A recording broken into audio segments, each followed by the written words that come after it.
এটা হচ্ছে আজকে সকালের আপডেট।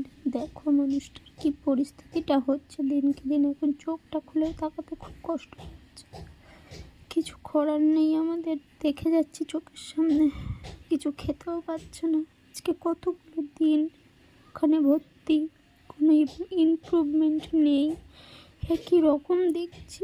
আর ভগবানকে বলছি, ভগবান তুমি কষ্টটা মুক্ত করো, ওর যা কষ্ট হচ্ছে কেউ আমরা নিতে পারছি না।